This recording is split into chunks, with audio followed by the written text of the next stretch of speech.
Kingdom Come Deliverance 2 is going to be officially out by the time this video goes live. It's been a long time waiting for players before they could get their hands on the next installment in Warhorse Studios' epic. Of course, for me, the situation surrounding Kingdom Come has been a big headache for sure. So I want to delve into some reviews, what's being said about the game, and one particular news outlet claiming that the game's creator is a supporter of Gamergate, which I have some words on.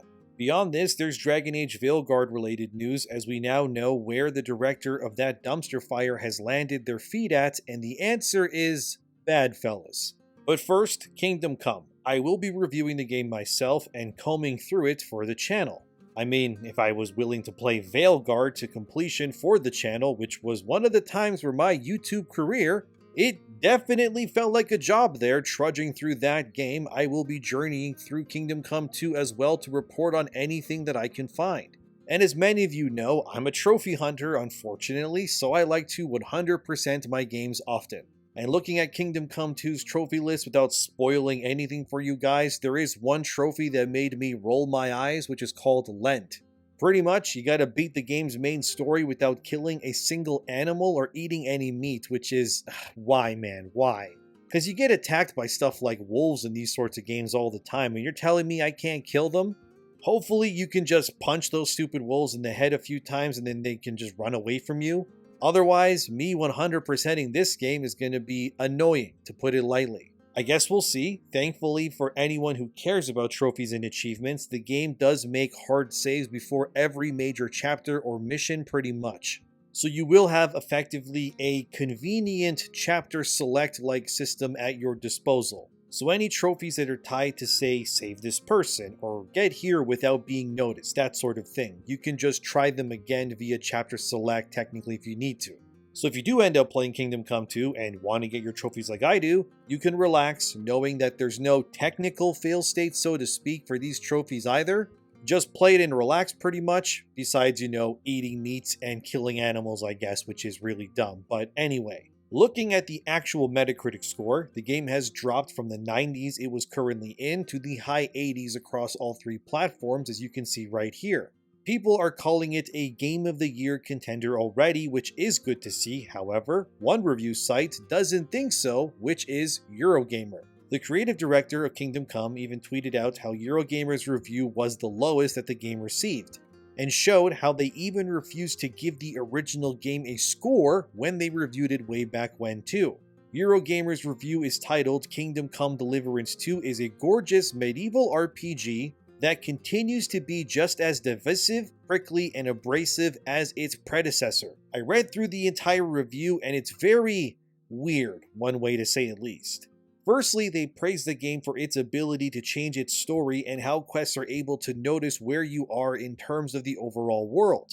And then they even make notice of slight changes in your character. One side quest that they highlighted in the review is a wedding that can change dramatically based on how you tackle the mission, or when you actually do the mission based on when you are doing it in terms of the main story. Another side quest had the reviewer chasing down a so-called magical amulet, but instead of going through the challenges that were presented in front of them, they instead stole the amulet from a little girl who, upon discovering that Henry had gotten the amulet without going through the game that she set up for it, then claims that the amulet is now worthless and robbed of its so-called magical properties.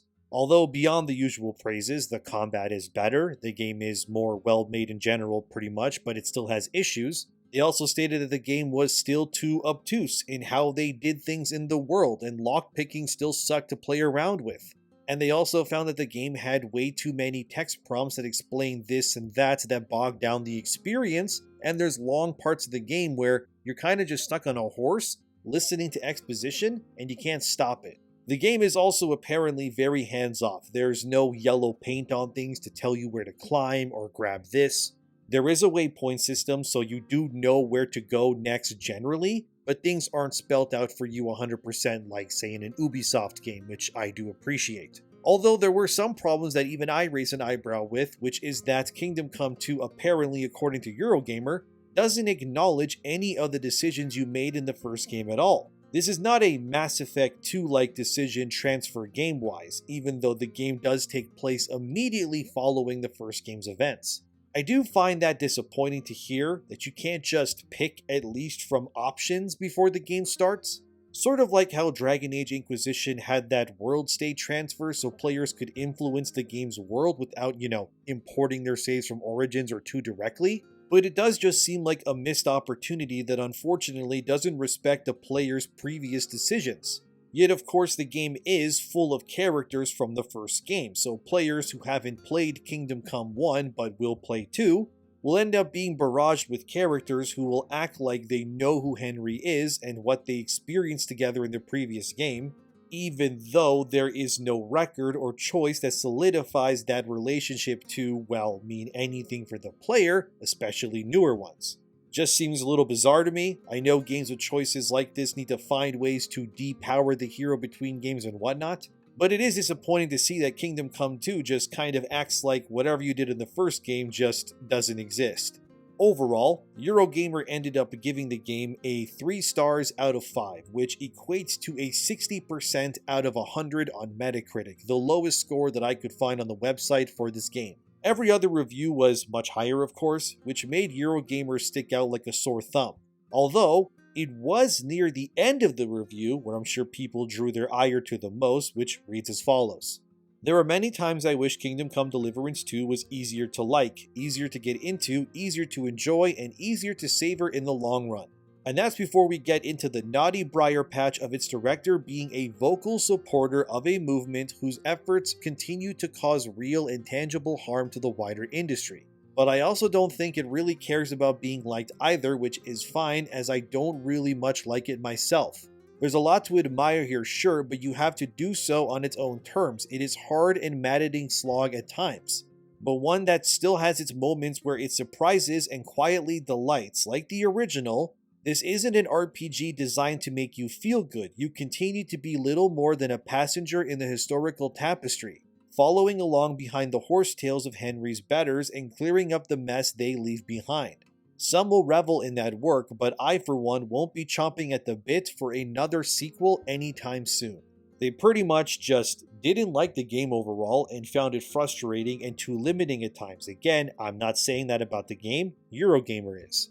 But also claiming that the creative director is pro-Gamergate is kind of ridiculous, because it's very obvious these days that Daniel Vavra wants nothing to do with Gamergate. Grums, a friend, has publicly stated that he used to regularly speak to Daniel Vavra back during the Gamergate 1 days. Which yes, Daniel was 100% in support of. He would wear shirts stating that he's a cisgendered white hetero male. And he clearly found the rise of identity and woke politics, so to speak, in gaming to be a blight on it. But somewhere in between that version of Daniel Vavra and now, something has clearly changed. And Daniel has tried to distance himself from the entire thing, even though Gamergate has clearly won the war pretty much outright when fighting against the games industry. Since then, the entire situation with Kingdom Come 2 has become nothing short of a headache for me and others. Because again, like always, people will try to act like I am attacking this game when I'm simply just telling you what's going on with it. I have never once told anyone to boycott this game or attack anyone who has worked on it. But I do think bringing reason to a conversation like this is important, and Daniel trying to own the chud, so to speak, it just comes off as tone deaf. Because again, the guy is a pro-Gamergate person, whether he wants to admit it himself or not. It also makes little sense to me considering how Daniel has made it his mission in the past month or so to attack Gamergate 2 supporters specifically when his previous game, Kingdom Come 1, was lambasted, criticized, and thrown to the curb by the majority of the gaming press because his game was too white and too Christian. Yet now he seems to want to push the support he's had over years away to somewhat cater to the very people who clearly didn't want him in the first place. Like I said, a very bizarre turn of events that just kind of soils the ground around Kingdom Come 2 for no other reason than because Daniel Vavra couldn't help keeping his comments to himself. Like when he attacked Rev Says Desu over his coverage of the game, it was just stupid of him to do any of that.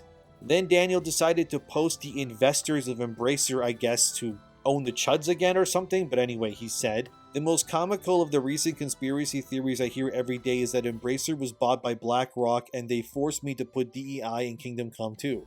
Here is official ownership structure of Embracer. Do you see BlackRock anywhere? And wait when you find out who Savvy is. The gotcha that Daniel is trying to spin here is that Savvy Games Group is a big investor in Embracer and is also situated in Saudi Arabia. Okay, but Daniel, they still banned your game in Saudi Arabia anyways. Don't you find that a little weird? And yet you're defending the people who helped fund your game but also banned your game in their home country. It's just a confusing mess is what it is. Obviously, this Savvy group knows despite something they funded being banned in their home country that they will still profit off of it from other country sales anyways. But regardless, this is not the gotcha that you think it is, Daniel. It just comes off as dumb at best, and then one user would reply, "So the gay and anti-Christianity is all your decision that makes it better. Instead of using the Lord's Prayer as the game's name, why not name it Brokeback Daniel's Medieval Cosplay?" Daniel would reply, "So now it's anti-Christianity. Who told you, or you just made it up?" Bro, you did. You said it yourself here. It's not mandatory and it's not Christian game, grifter bot. Like, this is what I'm talking about when I say all of this has been a confusing miasma of stupid from the beginning. You claim that the game isn't Christian, but then you use Jesus Christ be praised in your marketing material for Kingdom Come 2. Like, look at this, it's right here. This is like me selling you something that says Inshallah across it in huge letters and then going Muslim. This isn't a Muslim product. Like, what are you talking about? I'm almost wondering if Daniel is just trolling at this point, or there's some weird language barrier here where he's just misinterpreting what people are saying in English. But you can't say the game is not a Christian game, but it is, but it actually isn't, but it uses Jesus in the promotional material. But you're actually just a grifter bot if you say the game is pro-Christian, but also the game takes place in medieval Bohemia, where such religious customs within that region would be at their highest prominence. You can't see me, but I'm facepalming here right now, guys. It's all stupid. All of it. Again, I don't hate the game, I don't want you to boycott it or anything, but I gotta say it how it is, which is that the messaging around this game has frankly been some of the stupidest word salads I've seen in a while. Daniel, your game is a Christian game. You play as a white guy in Bohemia speaking English, wielding weapons and armor that are directly tied to Christian methodologies. The franchise is based on Christian values and customs, man, come on. Here's a review from a literal religious site that reviewed the original Kingdom Come Deliverance, where they said this: "Christianity is widely represented in the game, though it can sometimes seem to be reduced to a relic included to lend credence to the game's historical setting. Many of the people you encounter will express their faith in God and Christ and their struggles to maintain said faith. There are many who, like real life, wear it as a facade and continue their devious deeds. In that respect, this may be one of the most lifelike depictions of Christianity in society I've ever seen in a game at the outset. I'd hope it would drive the story, or perhaps that the developers were themselves expressing their faith through the game. I don't believe either of those to be the case at this point, particularly given some of the other content in the game. It is refreshing to see it depicted as it is, however. By the way, what they mean by the developers maybe not expressing their faith per se is because you can have sex in the game without being married, is what the review means. But the fact remains, guys, come on, this game is Christian based. It just is. Again, I just find this whole situation around this game ridiculous. And the best thing that Daniel Vavra could have done is just say nothing at all for the past month, but just post the trailers or the reviews for the game and that's it. Like, dude, there's a weapon in the first game. It's a sword called the Stinger. You probably used this if you played the game. Anyway, the sword has an engraving on it that reads, and I'll probably butcher this because I don't speak good Latin, but it reads Iesum or Isum Habenis Socium, which translates to, "We have Jesus as companion." Sorry if I butchered that, my bad. But you literally wield swords that have Christian faith inscribed into the sword, guys. Come on, what are we talking about here? Here's what Google says when you search the term. Let me read it to you. This is a Latin phrase that translates to "we have Jesus as companion" in English, often associated with the Christian faith, particularly within the Jesuit order, where it is understood as a meaning behind the IHS monogram, representing Jesus Christ as a companion or partner in faith. Meaning, it signifies that Christians have Jesus by their side, a source of support and guidance. This phrase is often seen in Jesuit artwork, writings, and symbols, signifying the close relationship between Christians and Jesus. You can't be serious that the game is not a Christian game, guys. You have swords saying stuff like this, and then you use Jesus in your promotional artwork and all of that. Like, come on, man.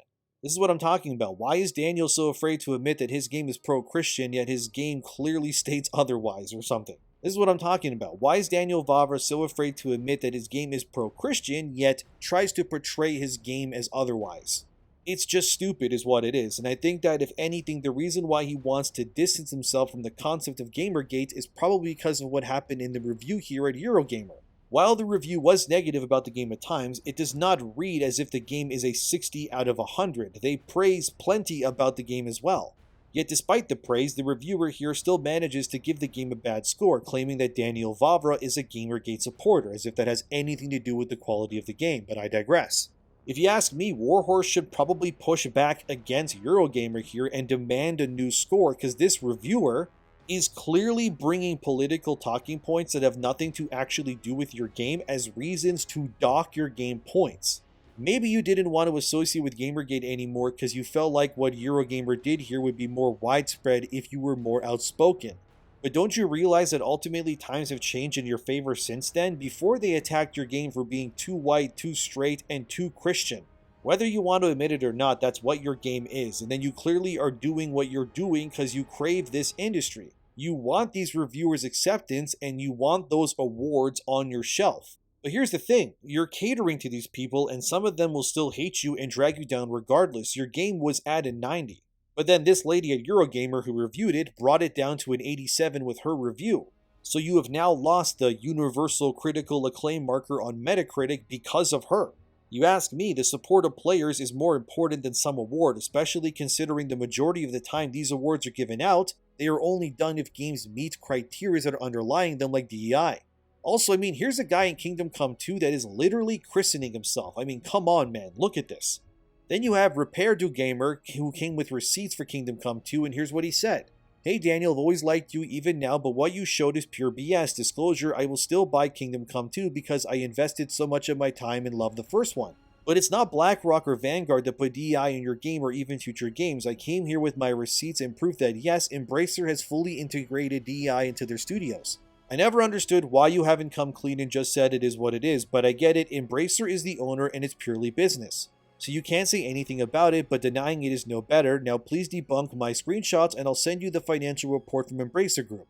Example 1 reads, this year almost half of our studios reported that they have implemented routines for responsible gaming content.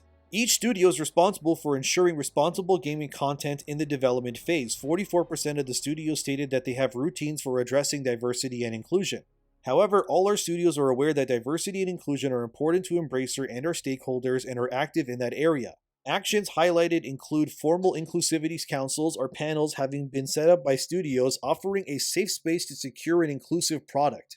Example 2 reads, Embracer plays an active part in the Power Up initiative which aims to enhance innovation and sustainability in the games industry. As part of RISE Research Institutes of Sweden, Power Up focuses on creating a stronger infrastructure through knowledge sharing, addressing industry challenges with collaborative solutions. This past year, Power Up prioritized several key themes to advance the industry's diversity and inclusion agenda, leveraging the potential of games as tools for social inclusion, education, and empowerment. Example 3 reads, Embracer Group believes that a more diverse and inclusive workplace will create more diverse and inclusive games and entertainment. Embracer Group wants to develop games and entertainment for everyone regardless, less of background, gender, age, or ability. Lately, the parent company has focused on making our products mirror their audience even better and increasing the accessibility to enjoy our products. We want our games and entertainment to be accessible and inclusive for all. 46% of the studios have implemented routines for responsible gaming content to lessen negative behavior in our chat and forums, and it is ongoing work in many of the other studios. 91%, 86% of our studios do not use communications or in-game chat forums for most of their games, decreasing the risk of toxic behavior and violations. 61%, 53% of our internal studios are active on third-party communities, and 41%, 57% have a community manager responsible for ensuring that chats and dialogues follow community guidelines. Example 4 reads, which by the way has gender equality right there, as you can see anyway it says, Embracer supports Agenda 2030 and the holistic approach to sustainable development established through the UN Sustainable Development Goals, SDGs. Regarding our business operations, we have identified 5 SDGs that are particularly relevant for our group of companies and studios. One of our key priorities is improving the gender balance within Embracer Group and in the industry. I think that's plenty, thanks to Repair Gamer for gathering these by the way, but as you can see, Daniel claims that his game has no push for DEI stuff, but it does, man, come on. Again, I'm not attacking you or Warhorse, I'm just showing you that what you're saying versus what is actually there is not the same. Regardless, I will review Kingdom Come 2 myself to get to the bottom of this like I did with Veilguard. And who knows, maybe it's all gravy. I don't know yet, but the point remains that claiming that your game is not Christian, when you got literal phrases, swords, armor, architecture, and all of that, and you use it in your marketing material, it's kind of insane. But what do I know, right? I've only been a Christian my entire life that I've lived on this planet for the past 32 years, so I guess I could be wrong. But when I see things that remind me of my upbringing and the things that I grew up with, yeah, it kinda comes natural to someone like me to connect with it. Which is why I played the first Kingdom Come game to begin with, because it looked like something made about a place that was somewhat close to my culture in ways. But this entire situation is ridiculous no matter how you slice it pretty much. Whether Kingdom Come 2 is hiding things, I guess we'll find out. But for now, that's what I got on this game. Now let's finish with Dragon Age. Well, kind of, but you'll see. So Diversity in Dragons, who's a YouTuber, alongside SmashJT were two sources that brought this to my attention. So Corinne Bush, the director of Veilguard, left BioWare after the whole ship kinda sunk down, as these types usually do. And like always, they fail upwards, and now we know where Corinne Bush has landed, which is at Skeleton Key. Skeleton Key currently hasn't made a game yet, but they are in the process. They also confirmed to be a studio opened exclusively by Wizards of the Coast, yes, Dungeons & Dragons. Which means that Corinne Bush has, like many other Wokies, failed upwards yet again. Corinne will be the game director of whatever Dungeons & Dragons experience that they're making at Skeleton Key. Which is, yes, quite insane to see happening considering how badly they turned Dragon Age, which by the way was BioWare's version of Baldur's Gate that they made back in the day, was handled by this Corinne Bush who had no hand in the previous Dragon Age games, which, yeah, we can tell. This is likely going to be a very pro-trans, pro-all the usual nonsense that players have come to reject in games pretty much. Expect the most woke-infused D&D game ever made here, and yes, I can only imagine that there will yet again be trans surgery scars in the character creator, pronouns aplenty, and all the other usual nonsense that yet again led to Dragon Age dying an early death. I actually can't believe they saw the disaster that Corinne made over there and went, yeah, sign us up and do that again. Corinne completely missed the point with Dragon Age, turning a dark, mature fantasy series into a young adult everything is purple experience that gave us forgettable characters and poorly conceived villains. I'm just surprised that despite the absolute destruction of everything DEI, Wizards is still pushing it anyways. Wonder how long it'll be before Skeleton Key crumbles and falls apart. Could they deliver the next Baldur's Gate 3, or will it just be another Veilguard 2.0 for Wizards instead? Because by the time this game comes out, it'll be years removed from the complete rejection and erasure of this ideology. People will have moved on, embracing more base products for sure, or maybe this sort of mentality will come back like a bat out of hell. And this will be what the industry wants by then, but I doubt it personally. By the way, in case anyone doubts this, SmashJT provided a screenshot here where Corinne Bush is clearly shown to be labeled as game director internally at Skeleton Key by an insider. Obviously where Corinne went wasn't supposed to be announced yet, but the internet, like life, always finds a way. This game, whatever it ends up being, will no doubt be mired in controversy and skepticism the moment it gets announced, and before anyone tries to say, yeah, by bigots and hate campaigns, no. Corinne ruined Dragon Age, that is fact. They won 0 awards pretty much, they cost BioWare millions of dollars and gutted the studio to less than 100 developers at best now. They took a studio that desperately needed a win and then somehow ruined it even further. And every single writer on Dragon Age Veilguard was fired too, and for good reason, because they ruined the game's franchise completely and there's no denying that. And here's an image apparently of the people working at Skeleton Key having a group meeting, and I mean, look at this. It tells you everything that you need to know. When it gets to the point you need to put trans flags behind you in work meetings, it's either because you've eaten the slop so fully that you are gorging on this, or you are simply terrified of losing your job and will do and say whatever is needed to keep getting paid in the future. As you can see, everything here is cooked completely. I guess we'll see what Corinne and Skeleton Key are up to, but if you ask me, it's probably going to be a Veilguard 2.0, but will they prove us wrong? I guess we'll see when they inevitably reveal the game in the future, but for now, that's all I got. Kingdom Come 2 has come out to good reviews, and I expect the game to do well, but unfortunately, the conversation surrounding the game is still soured by its creative director, either because he likes to troll people or refuses to admit things. Either way, it's an annoying encumbrance on an otherwise great-looking game that should do well. As for Corinne Bush, good luck, that's all I'm gonna say. But what do you think? Let me know. Thanks for watching, subscribe, thanks to my support. I'll have some other things in the future for you guys, and I'll see you when I see you.